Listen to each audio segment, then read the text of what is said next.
Iran యుద్ధ ప్రభావంతో కరీంనగర్ జిల్లాలో గ్యాస్ సంక్షోభం తీవ్ర స్థాయికి చేరింది.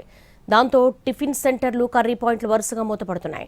నిత్యం రద్దీగా ఉండే హోటళ్లు గ్యాస్ కొరతతో కొంతకాలంగా మూసివేస్తున్నట్లుగా బ్యానర్లు ఏర్పాటు చేస్తున్నారు. ఇదే అంశానికి సంబంధించి మరింత సమాచారం మా ప్రతినిధి భాస్కర్ అందిస్తారు. కరీంనగర్ జిల్లాలో గ్యాస్ కొరత తీవ్రంగా వేధిస్తూ ఉన్నది. టిఫిన్ సెంటర్లు మూతపడుతున్నాయి. ఒకవైపు హోటళ్లు మూతపడుతున్నాయి, మరోవైపు మధ్యాహ్న భోజనం కార్మికులు కూడా కట్టెల పొయ్యిలను ఆశ్రయిస్తున్న సిచ్యువేషన్ కనిపిస్తూ ఉన్నది. ప్రస్తుతం మనం ఈ కరీంనగర్లో ఒక బ్యానర్ని గమనిస్తూ ఉన్నాం. ఇది కమాండ్ సెంటర్, కరీంనగర్లో ముఖ్యమైన సెంటర్ ఇది. ఇక్కడ లక్ష్మీశ్రీ టిఫిన్ సెంటర్ అంటే చాలా ఫేమస్.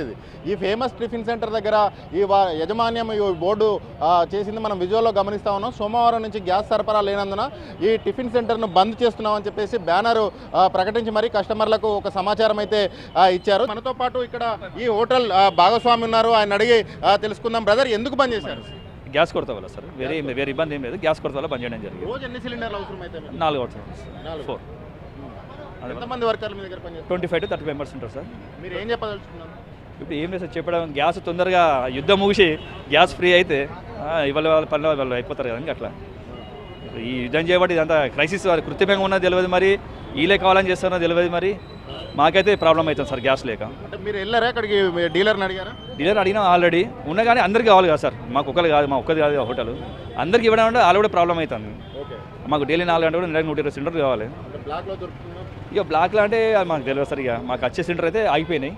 బ్లాక్లో ఆడదామంటే ప్రజలు ఏమంటారంటే 3000, 3500 అట్లా చెప్పేసరికి మాకు కూడా ఇబ్బంది అవుతుంది. అందుకే మేము వద్దంటాం. ఏమైంది భయ్య? అన్న గ్యాస్ లేదు అంటే హోటల్ బంద్ అయింది. మీరు ఏం చేస్తారు ఇక్కడ? మేము మాస్టర్ పని చేస్తున్నాం. ఎంత ఇస్తారు రోజు? ఇతన ఇస్తారు అంటే ఇప్పుడు అందరికీ వేరే ఉంటాయి అన్న. ఎవరికి 500 ఉంటాయి, 600 ఉంటాయి, 700 ఉంటాయి. గట్లా ఎవరు ఇట్లా పని చేస్తారు గట్లా పైసలు ఉంటాయి. ఇప్పుడు హోటల్ బంద్ అయింది. నేను 2 ఫుడ్ డ్యూటీ చేస్తా, పొద్దున సాయంత్రం 2 టైం డ్యూటీ చేస్తా. ఇప్పుడు గ్యాస్ లేదు, ఇంట్లో కూర్చున్నా. ఇప్పుడు ఏం చేయాలో నాకే అర్థమవుతలేదు. తీబంది. ఎక్కడి నుంచి వచ్చారు? నేను కలకత్తా నుంచి వచ్చారు. ఇప్పుడు ఇది మూతపడింది, ఏంటి పరిస్థితి? ఎందుకు పడింది? ఇప్పుడు చూస్తాం, ఒక 2 రోజులు 3 రోజులు 4 రోజులు చూస్తాం. చూసి తర్వాత చక్కగా వెళ్ళిపోవాలి. ఏం చేయాలి? ఇప్పుడు గ్యాస్ లేదు అంటే పని దొక్కలేదు కదా, డ్యూటీ లేదు. మనదే హోటల్ కాదు, చాలా హోటల్ బంద్ అయింది. ఈ పొరుగున ఉండే షాప్ యజమానులు కూడా ఉన్నారు. ఈ షాపు ఎలా నడుస్తుంది? ఈ టిఫిన్ సెంటర్ ఎంత రష్ ఉంటుందో ఒకసారి వారి మాటలో తెలుసుకుందాం. బ్రదర్ చెప్పండి, ఈ టిఫిన్ సెంటర్ ఎంత రష్ ఉంటుంది? ఈరోజు ఎలా అనిపిస్తుంది? ఈరోజు చూస్తే ఏదో కరీంనగర్ లాక్డౌన్ అనేటట్టు అనిపిస్తుంది హోటల్ బంద్ ఉండడం వల్ల. మరియు ఇక్కడ హోటల్ ఉంటే చాలామంది అంటే ఉదయం లేవగానే వచ్చేసి బీపీ షుగర్ ఉన్న పెద్ద మనుషులు వచ్చి టిఫిన్ చేయడం, మరియు అనాథగా తిరిగే వాళ్ళకి ఈ యాజమాన్య శ్రీనివాస్ వాళ్ళకి టిఫిన్స్ ఏర్పడేసి ఫ్రీగా ఇవ్వడం. చూడండి, ఇప్పుడు ఇంతకుముందు ఇక్కడ నడుచుకుంటూ పోతున్నారు, వాళ్ళు చూసుకుంటా హోటల్ బంద్ ఉన్నదని చూసుకుంటూ పోతున్నారు. అట్లాంటి వాళ్ళకు సేవ చేసే తను ఈరోజు గ్యాస్ లేకపోయారు, వాళ్ళు రోడ్డు మీద పడడం చూస్తుంటే ఏదో కరీంనగర్కు లోటు కలుగుతున్నట్టుగా అనిపిస్తున్నది. గ్యాస్ తత్పరంగా అందించి హోటల్స్ యాజమాన్యాలను ఆదుకోవాలని నేను కోరుచున్నాను. మరో షాప్ యజమాని ఉన్నారు, ఆయన తెలుసుకుందాం. బ్రదర్ చెప్పండి, మీదేం షాప్?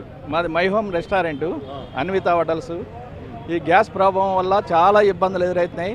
వాటిని బ్లాక్లో కొనుడైతుంది. అయినా గ్యాస్ కూడా దొరికే పరిస్థితులు ఇప్పుడు లేవు. రెగ్యులర్ కస్టమర్స్ బాగా ఇబ్బంది పెట్టినట్టు అవుతుంది. హోటల్ బంద్ చేసే పరిస్థితి లేదు, తీసే పరిస్థితి లేదు. మీది టేక్అవే కూడా ఉన్నట్టున్నది కదా, మీ టేక్అవే పరిస్థితి ఏంటి? ఏముంది, అందరు కస్టమర్స్కి ఎటువంటి రెస్పాన్స్ ఇవ్వలేకపోతున్నాం. చాలా ఇబ్బందులు ఎదుర్కోవాల్సి వస్తుంది. వ్యాపారాలన్నీ మూతపడే పరిస్థితికి వచ్చింది. దీని మీద గవర్నమెంట్ స్పందించాలి. ఇంట్లో గ్యాస్ కూడా బుక్ చేస్తే 25 రోజులకు వస్తుంది, 30 రోజులకు వస్తుంది అని చెప్పడం కరెక్ట్ కాదు. అవసరమైన వస్తువుని ఇట్లా దాటవేయడం, ప్రభుత్వాలు టెక్నాలజీ ఎంత పెరిగినా కానీ ఇటువంటి సౌకర్యానికి ఇబ్బంది పెట్టడం, ప్రభుత్వాలు వెంటనే స్పందిస్తేనే దీని మీద మంచిగా ఉంటుంది. ఇది ఉమ్మడి కరీంనగర్ జిల్లా వ్యాప్తంగా గ్యాస్ కొరత సిచ్యువేషన్. కెమెరా పర్సన్ సంపత్తో కలిసి భాస్కర్, NTV, కరీంనగర్ నుంచి.